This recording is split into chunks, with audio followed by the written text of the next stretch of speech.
चाहे किसी भी युग में जाएं, किसी भी काल में जाएं, सब जगह पर ये प्रकृति भगवान के नियमों का ही पालन करती है। और ऐसा भगवद गीता में 9वां अध्याय है जिसको परम गुह्य ज्ञान कहते हैं। भगवान वहाँ पर अर्जुन को परम गुह्य ज्ञान दे रहे हैं। इसमें मैं कुछ श्लोक आपके उसके लिए बता रहा हूँ, आप पढ़ सकते हैं जिनके पास होगा भगवद गीता। इस 9वें अध्याय का 3 श्लोक। अश्रद्धान पुरुषा धर्मस्यास्य परंतपः अप्राप्य माम निर्वर्तन्ते मृत्यु संसार वर्तमनि। हे परंतप, जो लोग भक्ति में श्रद्धा नहीं रखते वे मुझे प्राप्त नहीं कर पाते, अतः वे इस भौतिक जगत में जन्म मृत्यु के मार्ग पर वापस आते रहते हैं। तो जिन व्यक्तियों को, परंतपा मतलब अर्जुन के बारे में बात कर रहे हैं, जिन लोगों को भक्ति में श्रद्धा नहीं है, बहुत सारे लोग भक्ति का मार्ग नहीं चुनते हैं, तो जिनको भी भक्ति में श्रद्धा नहीं है वे मुझे प्राप्त नहीं कर सकते, वो भगवान को प्राप्त नहीं कर सकते। तो स्पष्ट रूप से भगवान कह रहे हैं। और इस अध्याय का भगवान ने शुरुआत ही किया है कि ये अध्याय जो है ना, ये परम गुह्य ज्ञान है। भक्ति 7वें अध्याय से 12वें अध्याय तक भक्ति दी है, और ये 9वां अध्याय है, तो काफ़ी महत्वपूर्ण अध्याय है भगवद गीता का। अगले श्लोक में कह रहे हैं, मया ततम इदम सर्वम जगत अव्यक्त मूर्तिना मत स्थानी सर्वभूतानि न चाहम तेष्वस्थिता। क्या कह रहे हैं कि यह संपूर्ण जगत मेरे अव्यक्त रूप द्वारा व्याप्त है। समस्त जीव मुझ में हैं किंतु मैं उनमें नहीं हूँ। तो सारा संसार जो है वो भगवान का जो अव्यक्त रूप है। एक तो व्यक्त रूप कौन सा है, जो भगवान का दिख रहा है, जहाँ अर्जुन के सामने भगवान खड़े हैं, वो व्यक्त रूप है जिसमें भगवान साक्षात मौजूद है। और भगवान का एक अव्यक्त रूप भी है। अव्यक्त रूप मतलब जो दिखाई नहीं दे रहा, मतलब दिखाई दे रहा मतलब जिसको आप वैसे नहीं देख सकते हैं, बट वो चारों तरफ व्याप्त है ना। जैसे सूर्य, हम एग्जाम्पल ले लेते हैं क्योंकि चीज़ें ऐसी समझ में नहीं आती है ना। सूर्य, चलिए सूर्य छोड़िए, सूर्य भी यहाँ नहीं देख पाएंगे, आप लाइट देख रहे हैं, बल्ब जल रहे है ना, बल्ब जल रहे हैं, देखिए। तो वास्तविकता में बल्ब तो वही है ना, ऊपर लगा हुआ है, लेकिन उसकी रोशनी जो है वो चारों तरफ है।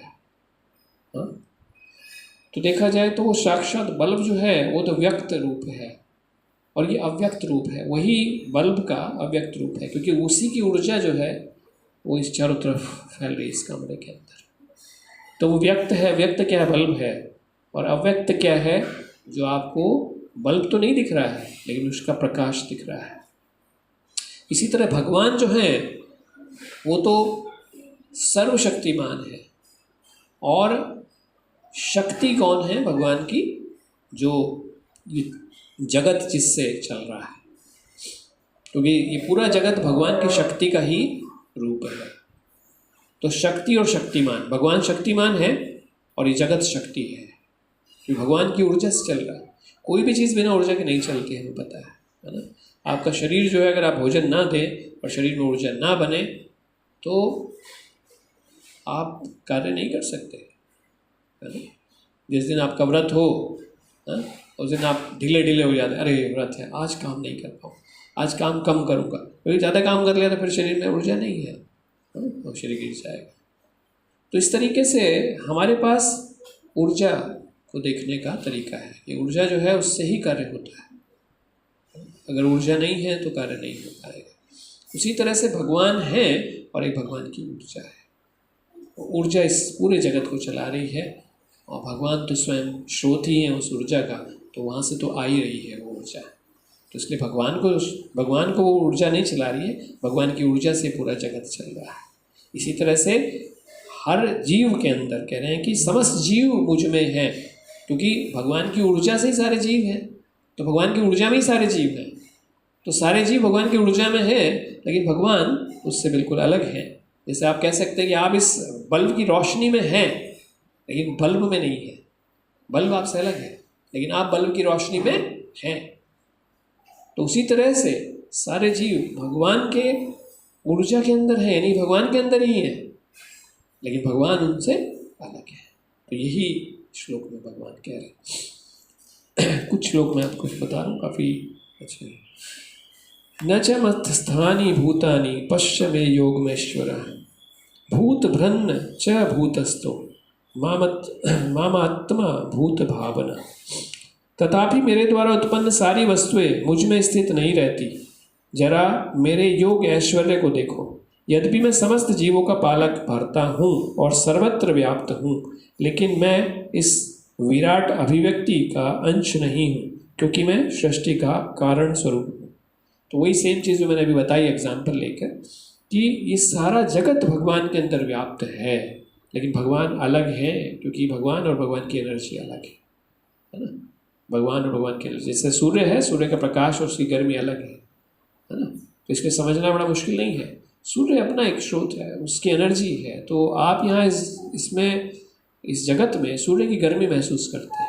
आप देखते हैं कि धूप है, उसके अंदर रोशनी भी है और गर्मी भी है, तो ऊर्जा आपके पास आ रही है। लेकिन इसका मतलब ये नहीं है कि आपने ऊर्जा को पकड़ लिया तो आपने सूर्य को पकड़ लिया। हाँ, ऐसा नहीं कर सकते।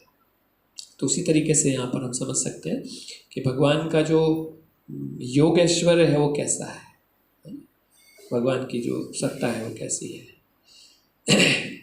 यथा आकाश स्थित नित्यम वायु सर्वत्र गो महान तथा सर्वाणि भूतानि मत स्थानीय इति उपाधरय। क्या कह रहे हैं, जिस प्रकार सर्वत्र प्रभामान प्रबल वायु सदैव आकाश में स्थित रहती है, उसी प्रकार समस्त उत्पन्न प्राणियों को मुझ में स्थित जानो।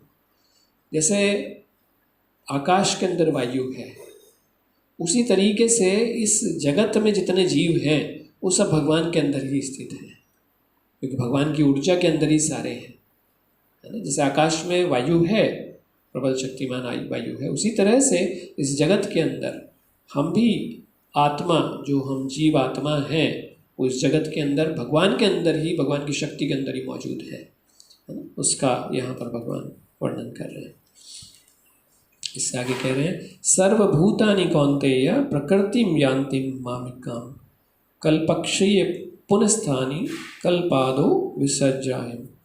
क्या कह रहे हैं, हे कुंती पुत्र, कल्प का अंत होने पर सारे प्राणी मेरी प्रकृति में प्रवेश करते हैं, और अन्य कल्प के आरंभ होने पर मैं उन्हें अपनी शक्ति से पुनः उत्पन्न करता हूँ। तो वास्तविकता में हम ये देखते हैं कि जो सारे जीव हैं, वो सारे जीव भगवान की, जब ये जगत जो है वो हटता है, मतलब जगत जो ख़त्म होता है जिस समय पे, उस समय पर सारे जीव जो हैं वो भगवान के ही शरीर में, यानी भगवान की ही एनर्जी में ही चले जाते, समा जाते हैं। और जिस समय फिर से पुनः सृजन होता है तो भगवान फिर से उनको इस जगत में ला देते हैं। लाने का तरीका क्या है वो भी भगवान आगे बता रहे हैं कि कैसे लाते हैं, है ना। इस जगत में कैसे जीव आते हैं, धीरे धीरे करके आते हैं, है ना। जब ब्रह्मा जी, सबसे पहले ब्रह्मा जी आते हैं स्वयंभू, है ना। हमने अभी पढ़ा था कुंती महारानी की स्तुति में कि भगवान जो है भारावतारणाय अन्य, कि भगवान भार कम करने के लिए आते हैं, और किसके कहने पर आते हैं, ब्रह्मा जी के आग्रह पर आते हैं। तो ब्रह्मा जी को स्वयंभू कहा जाता है ना, क्योंकि भगवान पद्मनाभ यानी कि भगवान विष्णु की नाभि से कमल पर उत्पन्न ब्रह्मा जी जो हैं, वो उनके माता पिता जो हैं वो भगवान है। त्वमेव माता च पिता त्वमेव, तो भगवान, ये जो बात है वो ब्रह्मा जी के लिए ही पूरी तरह से सत्य है ना, क्योंकि बाकी जीव तो माता और पिता के संयोग से ही आते हैं, लेकिन ब्रह्मा जी जो हैं वो भगवान के उससे ही आए, उनकी कोई माता नहीं है, तो माता भी वही है, पिता भी वही है, ब्रह्मा जी। तो उस तरह से ब्रह्मा जी जो हैं वो पहले इस जगत में पहले जीव आते हैं, और फिर धीरे धीरे उनसे और जीव उत्पन्न होते हैं, और फिर धीरे धीरे वो सारी आत्माएं जो हैं मनुष्यों के शरीरों के माध्यम से वो इस जगत में आती चली जाती हैं, पानी के माध्यम से, अलग अलग स्रोतों से आती हैं। और सबका आने का जो कारण है वो भगवान है, और शिव और शक्ति के माध्यम से इस जगत के अंदर आती है। तो इस तरीके से ये प्रकृति का जो आने का जो तरीका है वो भगवान ने बना रखा है इस जगत के अंदर। आगे लिखे हैं संपूर्ण विराट जगत मेरे अधीन है, यह मेरी इच्छा से बारंबार स्वतः प्रकट होता रहता है और मेरी इच्छा से अंत में विनिष्ट होता है। भगवान की इच्छा से ही ये जगत प्रकट होता है। क्योंकि प्रकट क्यों होता है, प्रश्न ये भी आता कई बार कि जगत प्रकट ही क्यों होता है। कई बार लोग वैसे ही प्रश्न पूछते हैं कि भगवान ने दुनिया बनाई क्यों? दुनिया बनाने वाले क्या तेरे मन में समाई, है ना, पुराना गाना है, काहे को दुनिया बनाई। राज कपूर फेमस एक्टर है, उनका किसी मूवी का गाना है। तो दुनिया क्यों बनाई, है ना, भगवान ने दुनिया क्यों बनाई, ये प्रश्न जो है ये काफ़ी व्यक्ति पूछते हैं। बनाने की आवश्यकता ही क्या थी? उसकी आवश्यकता इसलिए थी कि जीव जब भौतिक जगत से सॉरी आध्यात्मिक जगत से नीचे गिर जाता है तो उसको वापस जाने के लिए कुछ सुधार गृह चाहिए। जैसे अगर आप बीमार हो जाते हैं, है ना, अगर आपका स्वास्थ्य खराब हो जाता है, बहुत ज़्यादा स्वास्थ्य खराब है, तो हॉस्पिटल है नहीं कहीं, सरकार ने हॉस्पिटल बना नहीं रखे हैं, तो बीमार होने के बाद आप कहाँ जाओगे? मर ही जाओगे। नहीं, अगर आपके शहर में कोई अस्पताल है नहीं, कोई डॉक्टर है नहीं, और आप बीमार पड़ गए भयंकर रूप से, तो कैसे बचेंगे? हॉस्पिटल होना जरूरी है ना। उसी तरह से जब जीव की चेतना जो है वो दूषित हो जाती है तो उसको सही करने के लिए कोई स्थान तो चाहिए ना, कहाँ जाकर वो अपने आप को शुद्ध करेगा? तो ये भौतिक जगत जो है वही स्थान है। अब देखा जाए तो हर चीज़ का मतलब कहीं भी आप किसी भी अच्छे उसमें जाएंगे, मान लिया आप किसी बहुत बड़े महल में जाते हैं, हाँ, उस महल के अंदर भी एक क्लीनिंग रूम जरूर होगा, है ना, वॉशरूम तो होगा ना, क्योंकि महल भले कितना सुंदर बनाया हो आपने, लेकिन सुंदर बनाने के साथ में एक जगह ऐसा बाथरूम ऐसा होगा जहाँ पर जाकर आप नहा सकेंगे, नहीं, जहाँ पर आकर आप स्वच्छ हो सकेंगे। क्योंकि हमारा शरीर जो है वो दुर्गंध पैदा करता है, हमारे शरीर के अंदर से बाय प्रोडक्ट्स निकलते हैं जो हमें दूषित करते हैं। तो वो स्वच्छ करने के लिए आपको अपने घर में चाहे कितना बड़ा महल बनाए, नहीं, बाथरूम तो बनाएंगे ही बनाएंगे। अब ऐसा तो नहीं महल बनाया है बाथरूम बनाया नहीं तो महल भी किसी काम का नहीं। हाँ, जब तक बाथरूम नहीं हो तो उस महल में कोई वैल्यू नहीं है, कोई रह नहीं सकता। नहीं, थोड़े समय रहेगा फिर कहाँ जाऊँ, फिर वो महल गंदा हो जाएगा। तो इसलिए स्वच्छ रखने के लिए वो स्थान बहुत इम्पोर्टेंट है। तो उस किसी भी घर का वो स्थान बहुत ही महत्वपूर्ण है। भले ही आप सारा दिन बेडरूम में रहें, किचन में रहें, लेकिन वॉशरूम बहुत ज़रूरी है आपके लिए, क्योंकि वो आपकी ज़रूरत के लिए, आपको स्वच्छ करने के लिए आवश्यक है।